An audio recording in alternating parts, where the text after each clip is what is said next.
reprobado, reprobado, reprobado, reprobado, reprobado. ¡Qué vergüenza!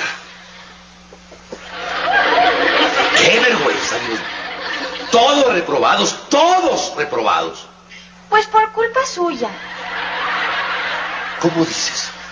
Sí, porque usted fue el que calificó los exámenes. Y usted fue el que puso reprobados. Si usted hubiera puesto aprobados, pues ninguno de nosotros hubiéramos salido reprobados. Así que yo soy el culpable. Yo soy el villano. Y todo porque cometí el gran error de poner la palabra reprobado en lugar de la palabra aprobado. Un error lo comete cualquiera.